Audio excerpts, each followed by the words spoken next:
Welcome to Unravel with Natly Denise.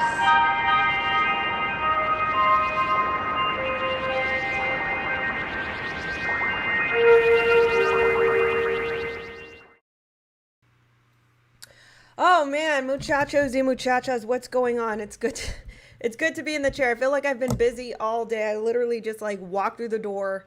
I was I had to take my pups out to go tinkle. So I had just walked in the door and literally here I am. They were so happy. I was like, okay, here's some treats. Go sit down. Let me get to my pod. And then while I was taking them out to tinkle, I was looking up the stories. Okay, what happened today? Oh my gosh. Oh, cheese and crackers. Tony Rock says, ready to get drunk. Kidding. Just like that with some coffee. Hey, clank, clank. I have some coffee too. Let's clank. Cheers. Clank. I literally, so this is how busy I was today. I heat up some coffee. I made coffee and then I never touched it. I just feel I don't know, I just kind of went in for a loop.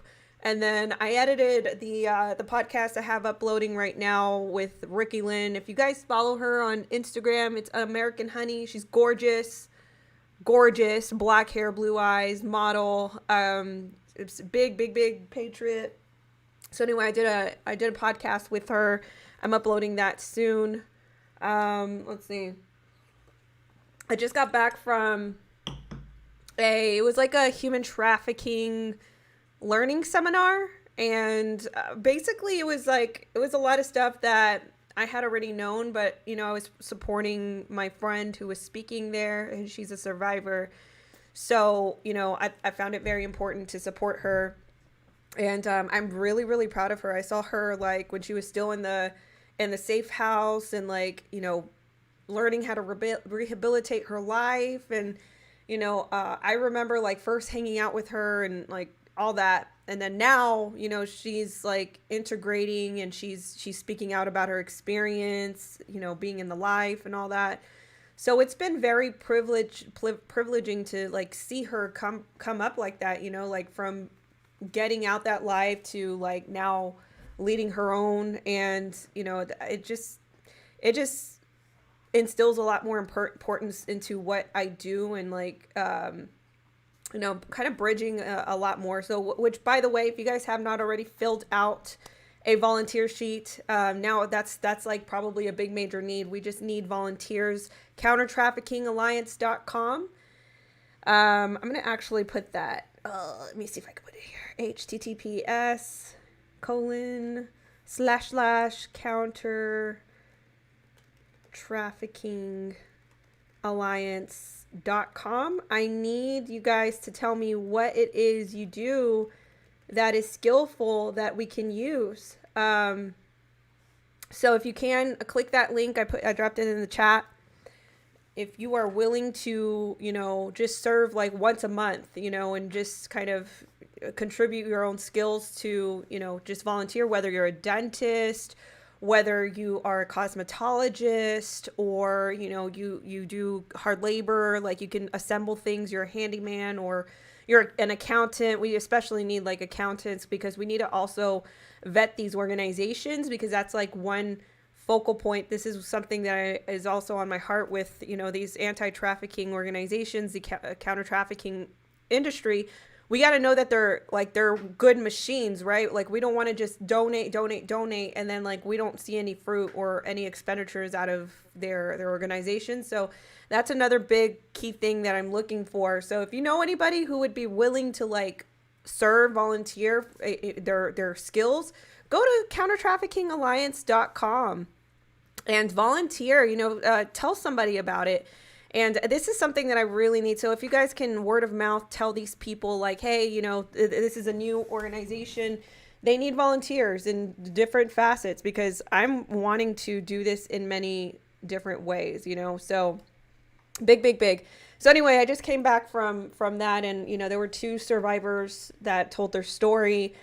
And they came from different parts of their lives. One of them came from a suburban type of lifestyle. They had, parents and all that, but it just so happened that, you know, her self-esteem was low, and that, you know, over and over again, like, people would tell her she wasn't going to amount to anything and all these things, and she started to believe it. And then so when the pimp, you know, approached her, you know, basically he was like the first person to say, like, hey, like, you mean something to me, and, you know, you're very valuable. But of course he was meaning other things. But in her head, when she first, you know, she first registered those words, she's like, yo, somebody first, like, is caring about me. And so he got her in the life. And then, you know, my friend's testimony, one day when she is ready to do it, I will do a podcast and she can tell us, you know, everything. But of course that's going to be when she's ready. But her testimony is amazing too, because it was all through like divine awakening and like getting God to like help her realize that she was actually being, you know, trafficked in the life. And so anyway, incredible testimonies. And, you know, they basically did some basic training, or not training, but education on what this is, you know, very important. And a lot more, I feel like a lot more people need to know about this. So, all right, let's get started. Let's jump into these headlines. And I'm gonna be honest with you. These headlines, sometimes I am able to comb through it and like get the details. We're just going impromptu. Okay. So bear with me, but there's some stuff going on today. I think you guys, if you follow me on, before I go through, Rana says, I wish people knew more about survivors and what they go through. Me too. I think that, you know, a lot of times, let me actually address this comment because this is actually really important before I jump into the headlines. Again, I'll repeat what she says. She said, I wish more people knew about survivors and what they go through. And this is true because a lot of times people think that this is their choice, or that they're willingly going out on the streets and doing this. But the common denominator, I feel, with most of the victims is that they're manipulated into it.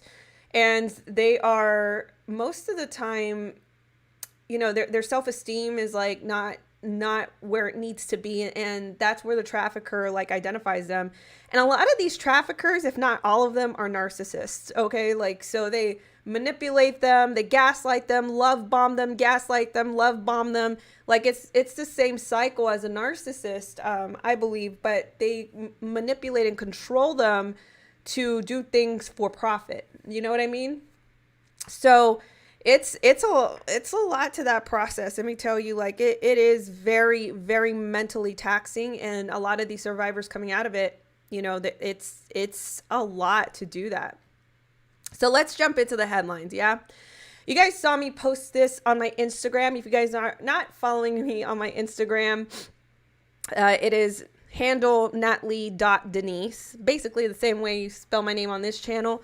So if you're not following me on Instagram, that's where I am. But Facebook today changed its company name. And I think we've been like kind of drum rolling and waiting, like, what is it going to be? I think I reported this last week. Maybe I didn't, because it didn't really seem important. But they actually changed it today to Meta. Meta. To distance itself from mounting scandals, Zuckerberg lays out new metaverse vision at developers event. I'm interested to see if there's a video. Oh, look at that, Meta. And they keep on attributing this to that Frances Hogan person, but I mean, I'm gonna tell you, it's more this right here. It's more right here. Meta scandals over the years. And Daily Mail went ahead and caved in and already is calling them by their name. Meta scandals over the years, from selling user data to allowing human exploitation on their website. Yep, and we've talked about that plenty. Have we? Have we talked about that plenty? Facebook's rebranding its parent company and will now go by the name Meta. Meta.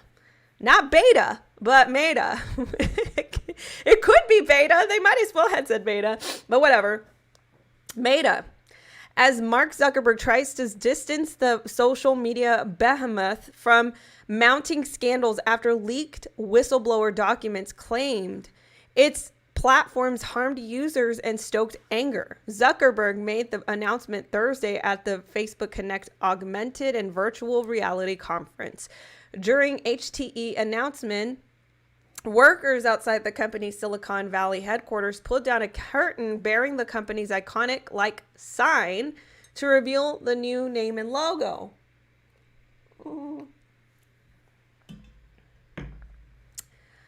Meta refers to the metaverse, Zuckerberg's vision for the company's transition into shared augmented reality, where it uses work and play in virtual world environments. The attempt to escape reality couldn't come at a better time for the embattled brand, which will retain the Facebook name, but Facebook Inc., the parent company that also owns Instagram and WhatsApp, will now go under the title Meta, which began trading under MVRS on December 1st, or it will. The company is steeped deep in crisis after whistleblower, singular, Frances Haugen linked internal documents and made bombshell claims that it puts profits over people by knowingly harming teenagers with its content and stoking anger among users. So this Frances Haugen person, to me, like, honestly, is a very interesting character. I don't know that this is considered a whistleblower because this person is calling for more censorship. She's, basically saying, like, we don't do enough to, like, not harm marginalized groups or something like that. You know what I mean? But of course, the big concern is, what are the definitions of these groups? Because it seems to be that, these big establishments, they always tend to change the definitions. As we saw the CDC change the definition of vaccination the other day. Oh, shoot. I said it. Gosh darn. I just scared Bo. Sorry, Bo. I need to have like a bow cam. Yeah. Like for those of you that are watching. So like I can switch to the bow cam. You guys can see him laying down. I'm sure that you guys would love something like that. But anyway, they always change these definitions. Yeah.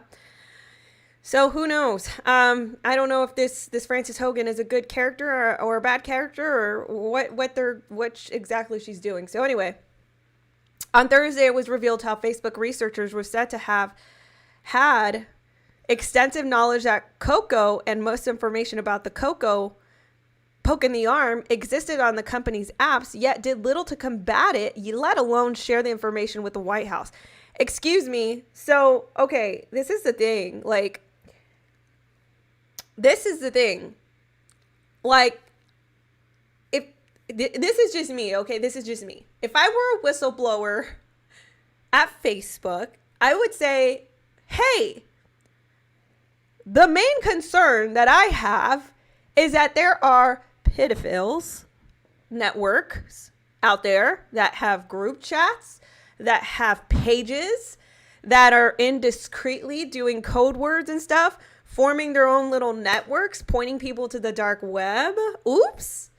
If I were a whistleblower, I'd say something like, hey, there are Facebook groups that are literally advocating for some type of human exploitation and smuggling.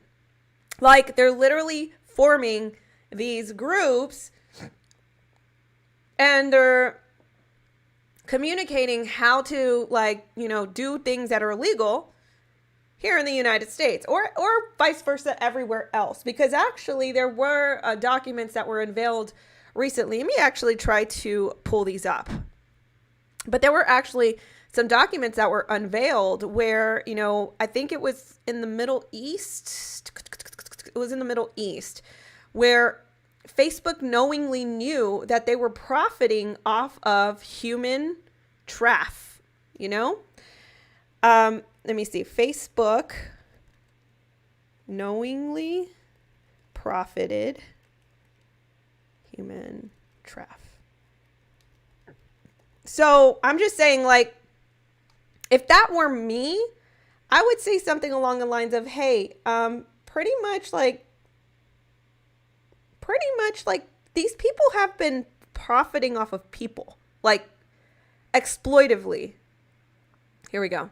I'm going to pull this up right here. Here we go. So you guys can see it. And I'm going to jump back to the story so you guys know. Oh, shoot. Darn it. They're going to make me subscribe. Not that one. Let me go back. Of course you are going to make me subscribe. I don't do the subscriptions. Sorry.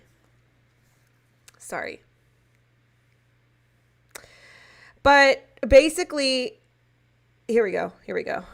Calls for increased regulation of Facebook continue to grow louder after leaked internal documents became public and whistleblower France. Oh, not her. On Friday, the consortium of 17 U.S. organizations began publishing stories collectively called the Facebook Papers, based on hundreds of internal company documents, which were provided for Haugen's internal counsel. Okay, not that one. Okay, so I'm not going to pull that up because I'm taking too long. Usually if I take too long, I'm not going to pull it up. But anyway, I could just pretty much summarize it for you guys. Facebook knowingly profited off of human exploitation. At least in the Middle East, it was documented and it's concrete. There were Facebook groups that were actually selling servants. They were buying ads, Facebook ads, to, kind of solidify this sort of advertisement. Hey, we've got servants. You can buy this person for this much money. Hey, what's up, Boss Supreme? Thank you so much for modding for me. And so Facebook knew this since at least 2018. They knew this. They knew that they were profiting off of people since 2018, and yet they did nothing they literally almost did nothing to combat it, because obviously we're still having this problem, even down to where it's leaking to the border, because now people in Latin America and Mexico are starting to use Facebook, and they know that they can utilize Facebook.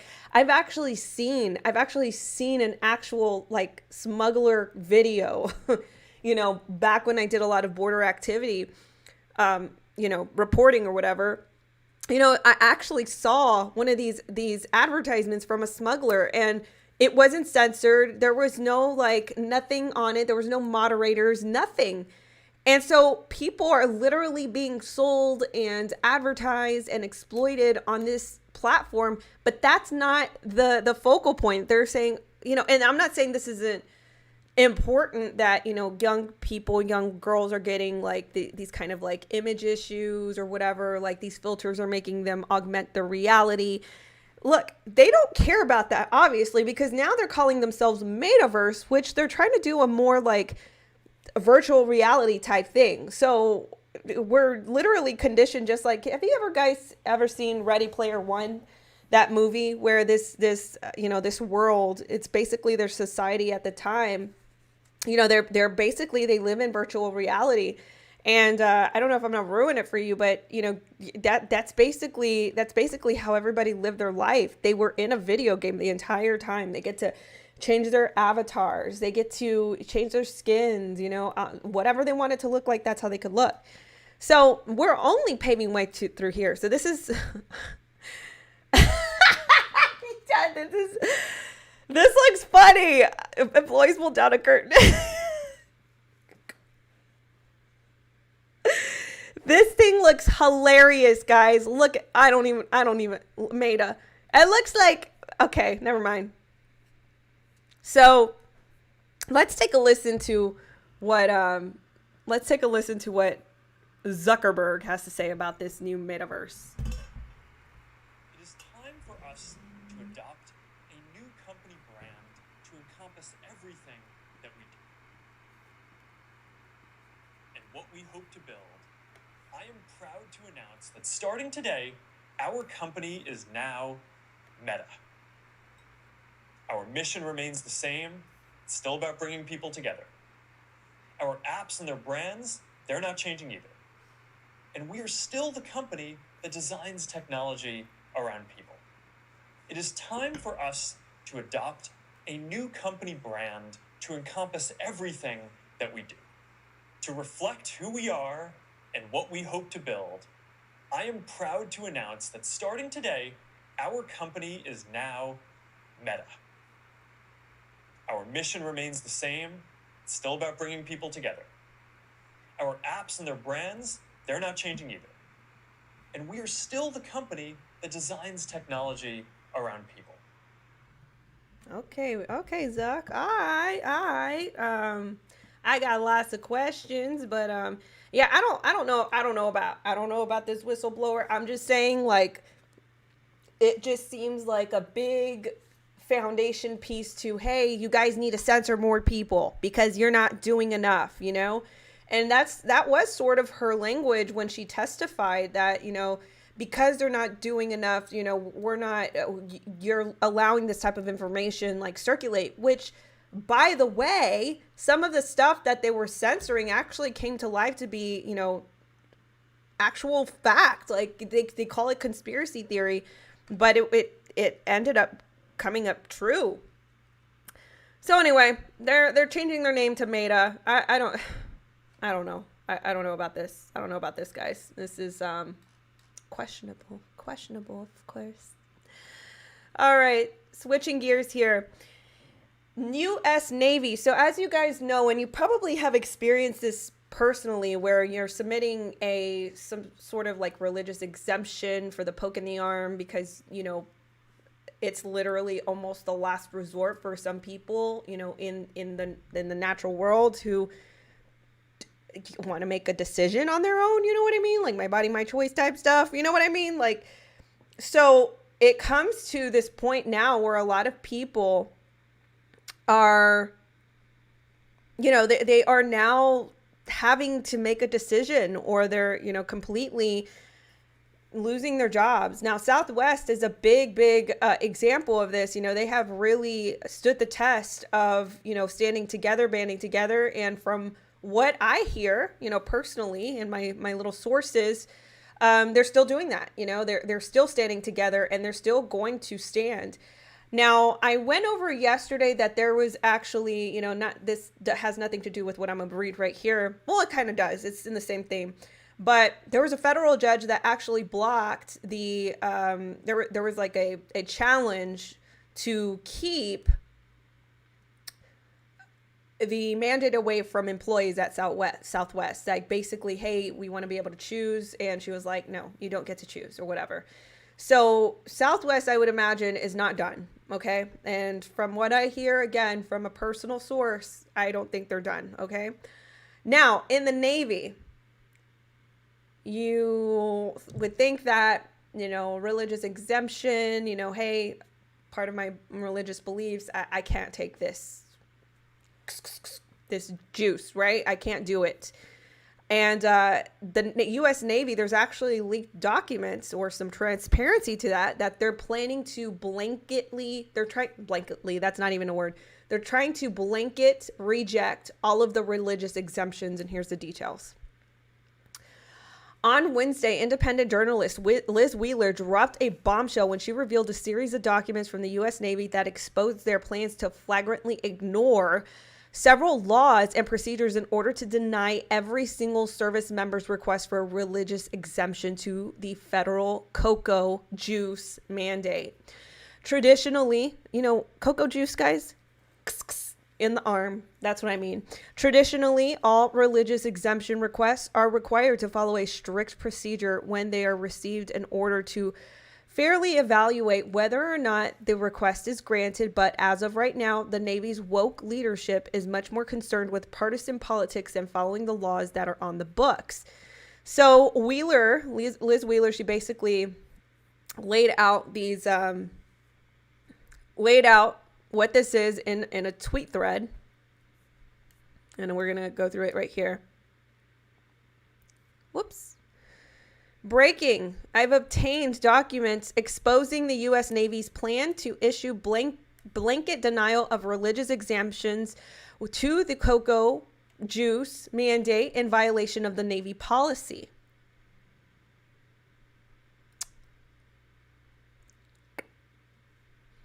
Part 2. Here are the packages submitted by Navy sailors at IWTC Corey Station in Pensacola, Florida, requesting religious exemption to the cocoa juice mandate. They are Navy sailors who have honorably served for 30 years, 18.5 years, etc. So as you guys can see, there are some submitted, exemptions. Each request makes specific descriptions of why they are requesting their religious exemption. The Navy hasn't returned acceptance or denial yet, but we know what's happening behind the scenes. Let's begin. U.S. Navy policy requires each religious exemption package to be evaluated on a case-by-case basis and requires the commanders pursue the last restrictive means in an effort to honor religious convictions. And here you guys can see that policy right here where it says to comply with the intent of Section 200 BB. Commanders and their staffs should remain objective in considering requests to accommodate religious practices. Commanders will not deny or recommend denial of religious accommodation unless the denial or partial denial furthers a compelling governmental interest and is the least restrictive means of furthering the compelling government interest. It is essential that the commanders articulate the factual basis underlying any compelling government interest and that they articulate why the recommended denial or partial denial is the least restrictive means available to the commander to protect the compelling government interest over the individual request. Liz Wheeler continues in her tweet. It says, Navy policy dictates that religious exemption requests for juices. Hey, Melissa. Hey, time to make you a mod here. By the way, Melissa, I have been so whomped, but I fully intend to thank you so much for your generous contribution towards Counter Trafficking Alliance. I really appreciate you so much. It's going to further my work with that. So thank you so much for that. Navy policy dictates that religious exemption requests for juice mandates be screened by the chaplain, reviewed by the co-forwarded to the first 06 in the chain of command for endorsement, then sent from 06 to Chief of Naval Personnel VADM John Noel. But that's not happening here. And she just pretty much cites that policy right here. This is the chain of command. This is what is supposed to be, followed. But she's saying it's not happening. In this case, CAPT, I think it's Captain, CAPT, Mark Ratkus, who is the CO of Center of Information Warfare Training and CDR, 𝘱𝘬's boss, provided a standard denial memo to CDR 𝘱𝘬 and instructed her to use it for all requests at her command. It even had his letterhead and signature on it. So this is what they're trying to say is that this is a sort of a template for denial. Here you go. Okay. In denial endorsements all of her sailors received, the letterhead and signature had been changed to make it appear that she was making the recommendation and was merely concurring. But we know that she didn't concur and 𝘱𝘬 admits it. Okay. CDR 𝘱𝘬 knows that she is violating policy. In fact, complained with colleagues about it. I've obtained copies of 2 sworn affidavits from sailors who heard CDR 𝘱𝘬 claim she didn't want to issue a blanket denial of all religious requests, exemption requests, but was forced by CPT Ratkus. Okay, so this is coming from, basically a form of leadership that is sort of rolling over the rules. Okay, so there's a proper chain of command, proper procedures that should be followed, ought to be followed, and this is being bypassed by leaders that are basically conforming to the rhetoric. CDR 𝘱𝘬 is knowingly violating policy, and CAPT Ratkus is directing her to do so. This also begs the question, how high does this go? This is where it gets murky, but we have clues. The blanket denial template came from Ratkus and to 𝘱𝘬 is a Word document. The document properties show that the original author is JAG officer named LTJG Carlos Pagan, who appears to work for a 2-star RADM Peter Garvin, commander of the Naval Training and Education Command. So you guys can see here, if you're watching on video, for those that are listening on audio, we're looking at the chain of command, credentials here. And we're looking at the department just to, how she's tying this all together. Why does this 2-star have a role here? So now this person is not of a person, in high rank. Why does this 2-star have a role here? The chain of command for religious exemption requests related to, Cocoa Pokes go directly from the 06 and the 3-star CNP. So are 2-star Garvin and his JAG Pagan involved? If so, why and to what extent? The NETC website boasts that the Navy's largest shore command, covering 50,000 sailors worldwide, is if our ADM, Gavin's staff, is inappropriately interfering in these religious accommodation requests, how many people might be impacted? If they are indeed dictating policy to issue blanket denials of religious exemptions, why are they violating Navy policy in gross breach of ethics?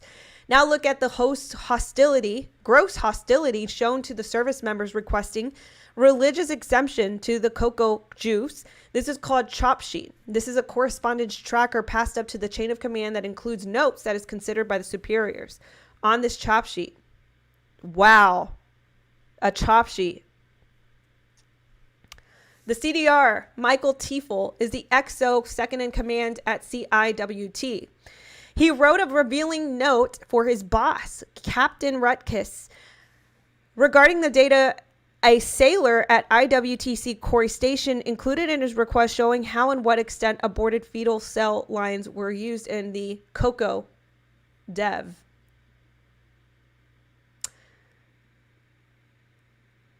So, CDR Tiefel commented that the sailor's concern about, the type of cells, that come from babies, eliminated baby lines used in the cocoa poke development. The sailor cited the Charlotte Lozzier Institute. Who did Tiefel cite? ProLies.org, an aggressively pro-eliminating babies site that insults and stigmatizes pro-lifers. Tiefel actually quoted ProLies.org word for word about the Charlotte Lozzier Institute, accusing the pro-life group of pushing alarmist narratives. Tiefel also added a few of his own words, saying that the site spreads the sailor's absurd research. Oh my goodness. You guys, like this, so she basically, she went through some like really technical information, the chains of command, and you guys can like kind of like replay the last 3 minutes or 5 minutes of how I've just gone through this just to understand, But she went through some very technical information so that way you understand like how this went from, these religious exemptions up the chain of command and down to a denial. Now she's going to she's scoping in, hey, this is the sailor's claim, like that this cocoa poke has eliminated baby cells in the actual thing, and this is why it's going against their religious beliefs and why they feel like they cannot get it.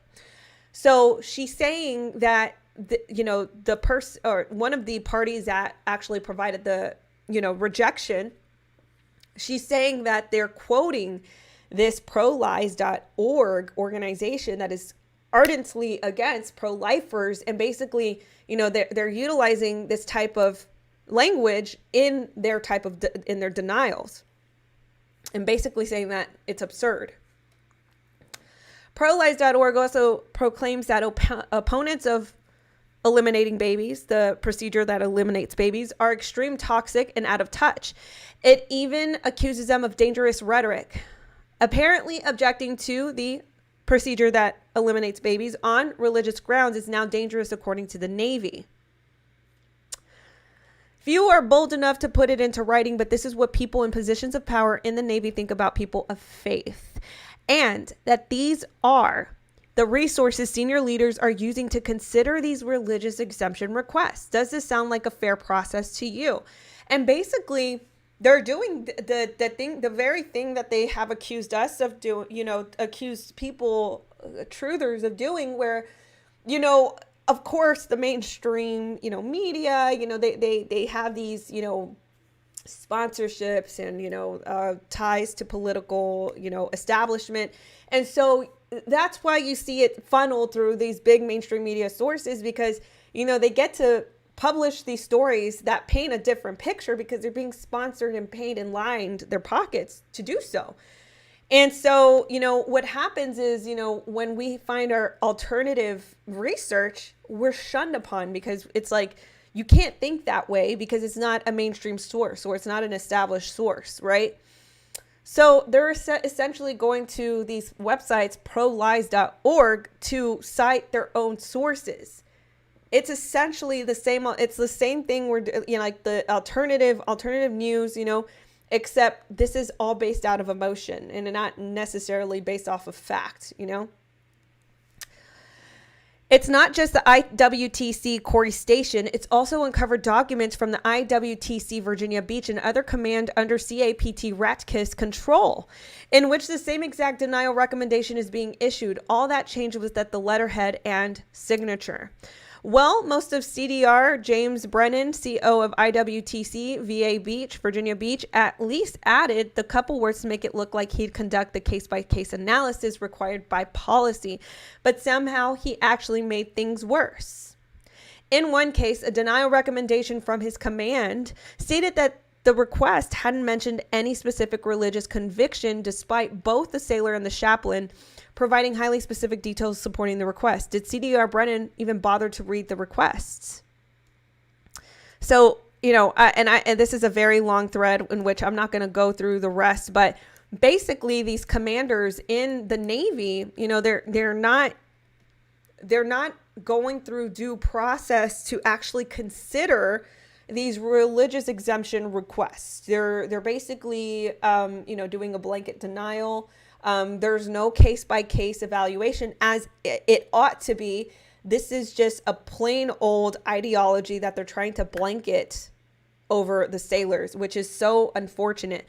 This is what's happening in the Navy. And, I have on my main channel, I've made videos about whistleblowers coming out and talking about how they're treating cadets. They're isolating them. They're not treating them very fair if they don't want to take the poke, And so this is actually happening much more rampant as we expect. So anyway, this is just a very specific case. Let's continue on and change gears to the next story. So you guys probably seen this, the White House. I thought I really honestly, how is this even how do we have any sort of money for this? The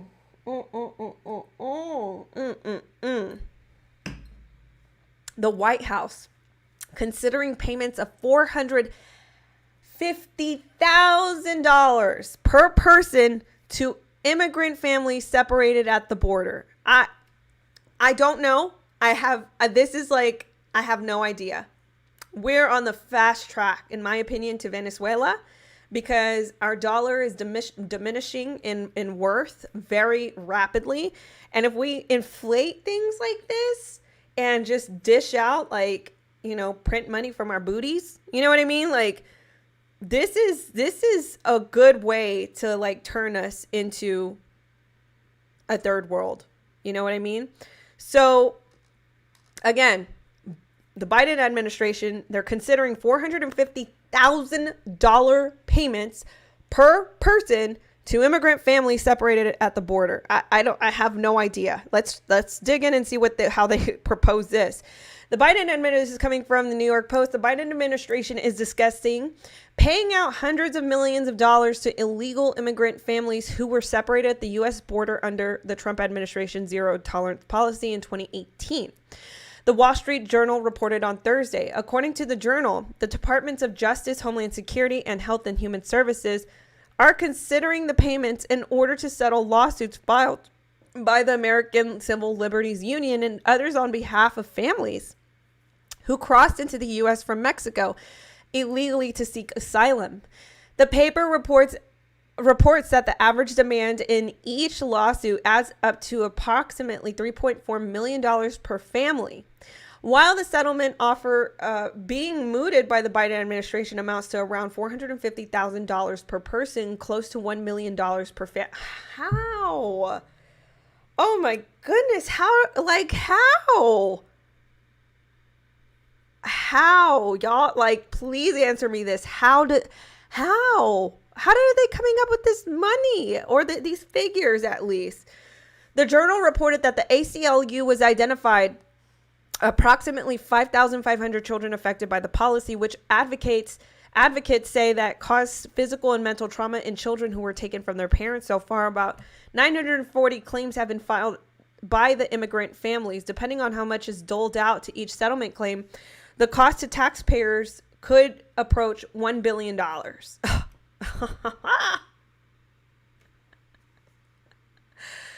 Yeah, how does this, I don't know. Like, how? We're like $1 billion? This is going to cost us $1 billion? The Biden administration is correct to provide a relief to the children and families affected by the government's horrific practice of family separation. ACLU attorney 𝘿𝘬𝘮𝘢 said in a statement, their suffering is something that they will always live with, and it is a deep moral stain in our country. Wow, what we need to make right, and this includes to simply this includes not simply any monetary support, but also a path to remain here. This is what is right and fair. The ACLU statement did not say how far along the settlement talks had progressed, but the Journal reported that the lawyers on both sides of the suit had told courts overseeing the cases that they hoped. Okay, I have no idea. I have no idea. I have no idea what the hell is going on. What the hell is going on? How did it, like, these people, dude, KNC Delivery says Americans are still waiting on stimulus checks they have not received. Exactly. Like, there are, like, not just that, KNC Delivery, like, there are homeless veterans on the street. Like, there are domestic exploited victims that need a lot of care and rehabilitation and facilities. And we're paying all this money out of our pockets to people who wow. I just don't. Let's read this statement right here. Republicans in Congress who have repeatedly accused the Biden administration of being soft on illegal immigration react angrily to the Journal's report.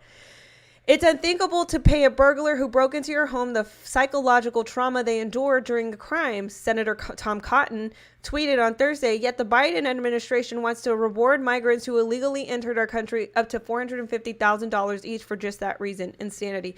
But here is also my gripe with the Republicans. What are y'all doing about it? You know what I mean? Like, this is so angering. Like, it makes me want to pull, like, I don't have a wig, but you know, like, I could pretend this is a wig.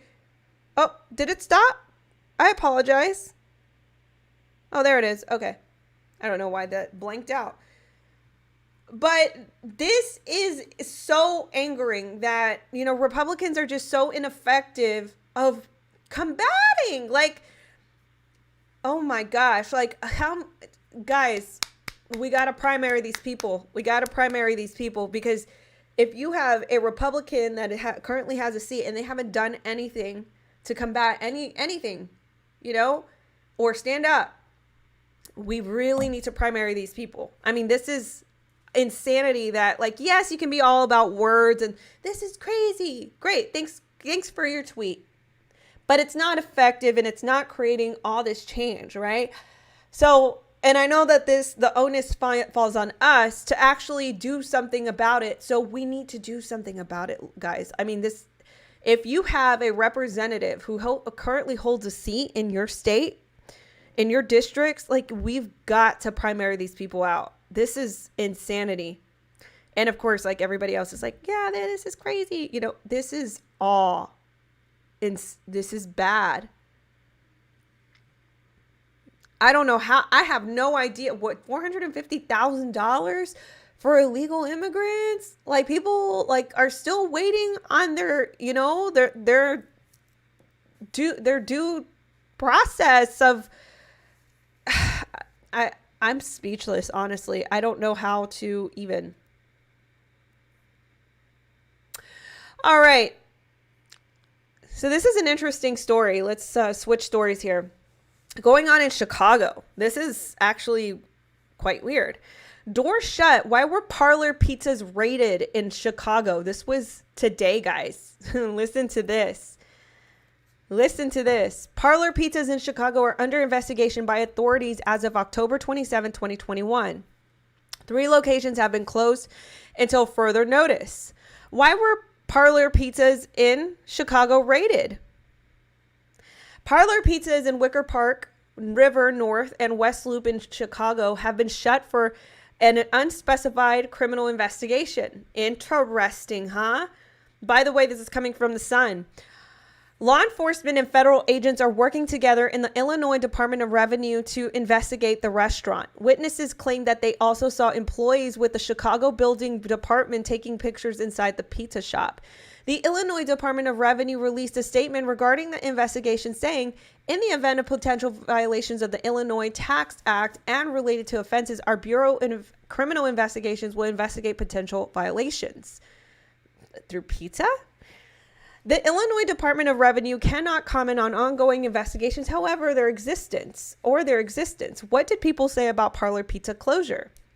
Amid the news that the 3 locations in Chicago had closed, people took to Twitter to discuss the investigation. One user wrote, "Whoa, this reeks of tax evasion and fraud.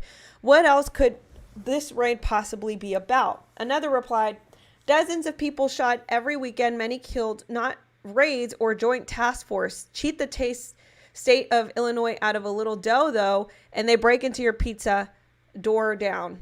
They break your pizza door down." A third said, "That really sucks for the staff. When will Parlor Pizza reopen? Employees will be urged to go home and they showed up for their shifts. It's unclear when the restaurant will reopen their doors." So I'm just going to take a little video right here that is from a local news station in Chicago, and we're just going to see if maybe there's some other information. Take a listen.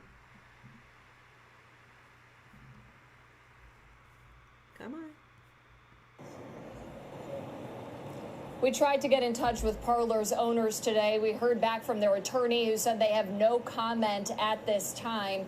But we know this isn't the first time this group has faced legal issues. More on that coming up tonight at 6. For now, reporting live in River North in front of Parlor, I'm Tara Molina, CBS 2 News. Erica? Thank you, Tara. And you heard about the raids first. If you have our CBS Chicago app, download it wherever you get your apps for free.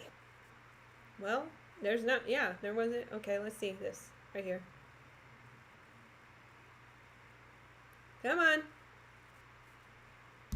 Good afternoon, I'm Erica Sargent. Right now, police raid 3 well-known pizzerias across Chicago. You saw the exclusive pictures of the boxes of evidence first on CBSChicago.com.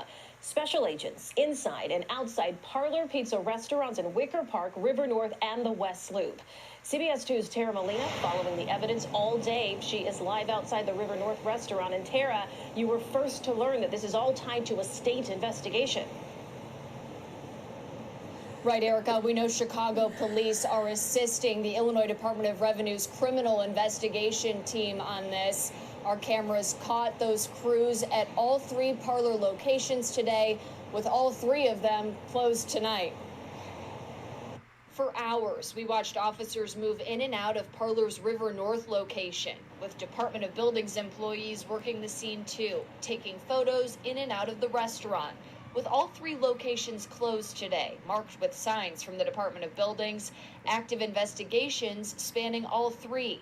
I'm told CPD is assisting the Illinois Department of Revenue's Criminal Investigation Division with search warrants. Take a look at these photos. Major police presence at the Parlor location in Wicker Park first thing this morning. You can see officers carrying bags, bins, and folded boxes in and out of the restaurant. More photos from the West Loop restaurant, where we saw cardboard boxes piled up on tables inside. So what's the nature of this investigation? The Illinois Department of Revenue got back to me with a statement, quote, "In the event of potential violations of the Illinois Tax Act and related offenses, our Bureau of Criminal Investigations will investigate." But they told me they can't comment on investigations or their existence. As for the city's Department of Buildings, whose employees we saw at the River North location, all they'd say is, quote, "DOB doesn't have any comment here and refer you to the Illinois Department of Revenue for info at this time." And we did get in touch with the city's business office. They confirmed all 3 locations have active licenses and permits and are in good standing with the city, despite investigations we know started this morning. Okay, something's fishy. A tweet popped up just before 10:30 promoting their brunch. Okay, something's fishy, guys. Like, what? That was such a generic statement. Okay, let me go back to that IRS, I think, statement. In the event of potential violations of the Illinois Tax Act and related offenses, our Bureau of Criminal Investigations will investigate potential violations. That is way too generic. There's something else, like, no, there's something else that is just, why would, I mean, because get it, like, people, like, how many more people or organizations are violating their tax act, and yet they're not rated? There's something going on. Okay, we don't know what, because this was way too much of a generic statement. Something about the parlors. I don't know. I don't know what to say. Like, but all I can feel is that something way bigger is going on about these Chicago parlors being raided. All of them shut down in one day, and there's just a generic step. Oh, if there's violations of the Tax Act, we're going to investigate. Really? And the investigation started yesterday, the 27th. Something's going on. What do you guys think? Let me see. The company owner has to become a private business, then they wouldn't be able to invade their business. See, all that's illegal. Yeah, I don't know. Like, there's something very fishy about this whole thing. It's too generic. So, anyway, that is going on in Chicago. All right, next story. This is the traffic report for the day. If I can get it to pull up. All right, here we go. 102 arrested in Polk County. Child predators among 102 arrested in Polk County human exploitation sting, Sheriff Grady Judd says. More than 100 people were arrested following a 6-day human exploitation operation out of Polk County. The sting operation, No Tricks, No Treats, targeted child predators, prostitutes, and those who solicit them. Deputies were able to rescue a 17-year-old girl and 2 women in their 20s who were believed to be victims of human exploitation. Judd said they also arrested 2 child predators in the sting. Now, let me just pause there. This always happens in the stings. There are always repeat offenders all the time. I always repeat this too. Like, whenever I do my traffic reports and stuff like this is something I know because I see these stories happen over and over and over again. The justice system must be overhauled. The justice system must be overhauled because we have such a light sentence on these offenders. They get recycled back on the streets, and they do this over and over again. It's the same people also, that get caught with CSE, child sexual exploitation material, and they repeat these offenses over and over. Yesterday, I read that story yesterday. I mean, a similar story where this person who identified as a woman had a 4th offense. How does this happen the 4th time? These are repeat offenders, and yeah, guys, I gotta code my words, Rana. I have to code my words because of the way they, so if you guys hear me say human exploitation, you guys know what I'm talking about. I got to preserve the platform so I can deliver this news to you guys. But anyway, back to my rant. These predators are always doing it over and over again. It almost never changes. Big problem. Donald Spencer, 64, of Mulberry, posted an online seeking someone I can make love with, not two. He began chatting as an undercover detective, posing as a 14-year-old girl, then traveled to an undisclosed location thinking he was going to have sex with her, Judd said. He told her online that he was going to teach her and monitor her and help her grow into this world of sex, Judd said. Judd said Spencer told deputies he was suspecting that it was a setup and he had to sacrifice himself in case it wasn't. That's how strong the desire is to have sex with children, Judd said. He was prowling social media sites looking for a child to attack. Spencer was arrested and charged with traveling to meet a minor after the use of a computer to seduce a child and attempted lewd battery.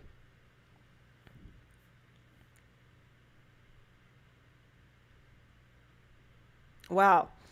Judd said Theodore Ryan Jones, chef in Disney Springs. A chef in Disney Springs? Like Disney? Like really Disney? Like really Disney? Had communicated with an undercover detective posing as a 13-year-old girl.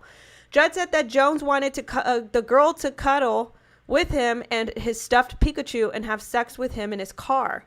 We had to rescue Pikachu from the nasty environment, Judd said. He was seeking children on social media sites. He was transmitting nude photographs of himself to what he believed to be a 13-year-old child.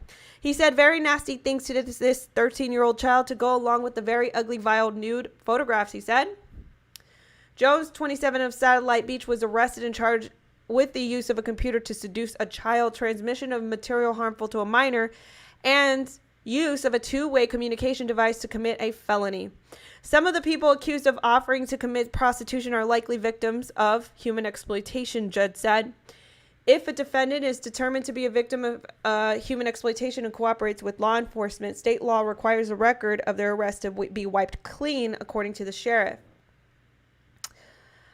Taking the first step can be the hardest part, experts say. Some things might be you having to turn yourself in for something that's a warrant out for your arrest, but some things might be you don't have housing, so that the exploiter controls everything and you need to help finding housing. That's a weird way to put that. We can all help with that. Organizations that help the victims include Selah Freedom, One More Child, Heartland for Children, and Children's Home Society Child Advocacy Center. So, again, this just goes to further show that this happens every single day. 102 arrested, repeat offenders. It's going to keep happening until we take a stand, okay? And I always will continue repeating this over and over again. It's going to take us. Sienna, thank you so much for that. Thank you for that very generous contribution. Hey there, keep telling this. If you see something, say something. Pray for the kids found in the apartment in Texas. Thank you so much, Sienna. Actually, yes, there is actually an update on that. Let me actually pull that up. Sienna, thank you so much for bringing that up. And thank you again, Sienna. Thank you so much for that. It was very generous of you. Miss Sienna, let me see. I do have an update on those kids. Here we go. Marissa. Here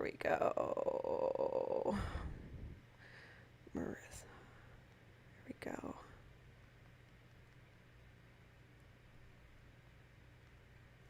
Actually, here we go. Let me pull it up on New York Post. It's actually a really, really, I'm going to warn you guys, this is very graphic. This update to the children found in Houston that were malnourished. The parents were found 15 minutes away. Houston couple. One child was, let me see, am I still on wide frame? Let me just make sure. Okay. One couple, the one child was actually found with his remains is skeletal. He decomposed right in front of his brothers and sisters. It is horrific what is happening in our society, guys. These children need our help. They need advocates. See, where is it? Gosh darn it, I need to pull it up. This is absolutely imperative that I share this. Here we go.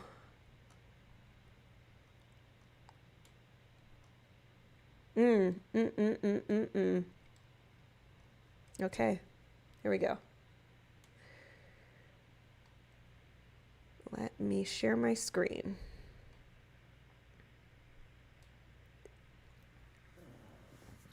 Remains found in Texas apartment believed to be abandoned children's brother. 3 abandoned children fending for themselves. Let me see when this was written. This was an old article. Grisly new details. No. So, gosh darn. Let me find it. I'm sorry.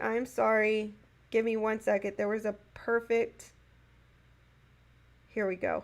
I got it. Here we go. Sorry about that. revealed House of Horrors mother and her gangster wannabe boyfriend with family over everything tattoo, how ironic, were picked up by cops in Houston library surfing the internet stories about their crimes. The couple at the center of the shocking Houston House of Horrors were picked up by deputies earlier this week at a public library where they were said to have looked up news articles about the discovery of the decomposing remains of the woman's dead son in an apartment also housing his 3 starving and abandoned siblings. Brian Coulter, 31, on Tuesday was arrested and charged with felony murder in connection with the death of the 8-year-old identified in court documents. Coulter is not was not present in court on Wednesday because he was undergoing a mental health evaluation.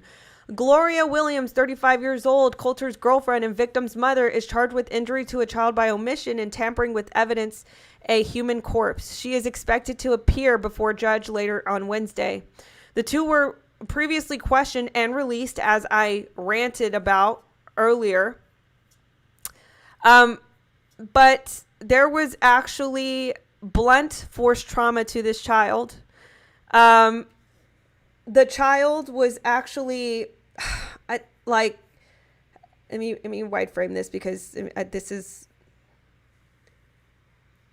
So the boyfriend pummeled the 8-year-old boy.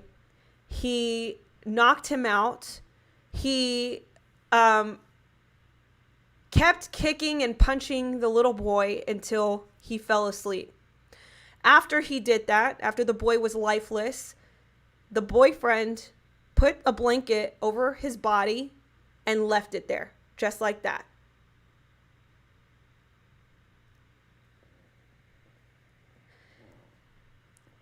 I just cannot believe the absolute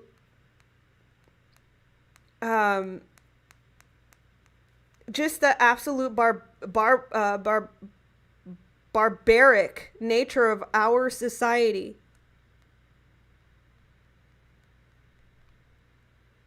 Gosh, there was one more story. Hold on, I'm going to try to find it for you guys.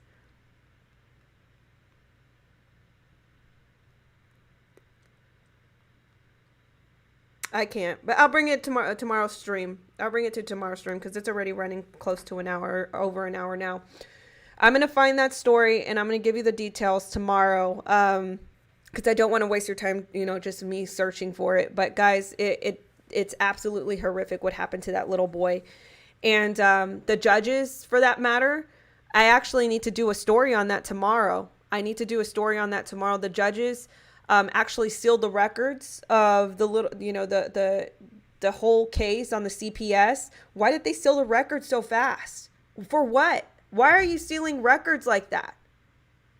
That makes no sense to me. Why are you sealing records when CPS are picking up these children for their responsibility and they want to know what happened? There are some good people at CPS. I know CPS system is broken. There are some good people there. But the whole justice system is so broken in Houston. I'm from Houston. It's so broken. But he bashed this little boy to death. I'll bring the details tomorrow. I'm also going to bring some details on the justice system in Houston and how they failed this little boy, as well as Malia. If you guys remember the Malia case, she was also, a similar case in which the judge failed her. So I'll bring that tomorrow for you guys. For right now, because we're at an hour, I will let you guys go. I will see you guys tomorrow, and I will bring all these details to you. You guys have a great night. Again, I will continue, promoting Counter Trafficking Alliance. We need volunteers. If you are willing to volunteer your skills, whether it is anything, accounting, hard labor, not hard labor, but like assembly, handyman, if it is maintenance, if it is, discipleship, if it is mentorship, if it is nutritionist or fitness or anything, education, Please fill out a volunteer form at Counter Trafficking Alliance. We need volunteers. We need to be able to connect volunteers with organizations. So please fill that out, countertraffickingalliance.com. We love you guys. Thank you so much. Thank you for the mods in the chat. Thank you guys for also believing in me and staying with me. I appreciate you guys. Tell somebody that I'm here, because a lot of people don't know that I am streaming from here because my first channel got 2 strikes. So we're praying on that. Please say a prayer for my first channel, guys. Please say a prayer, because it's on its last leg and I really don't want to lose that channel. That's my bread and butter. So I love you guys so much. And I will catch you guys tomorrow with more details on those parents and the justice system that failed the kids. Guys, you have a great night, and I will catch you guys in the next stream. Bye-bye. Sleep well, and God bless you guys. Thank you so much for tuning in to Unravel with Natly Denise. Please give this podcast 5 stars.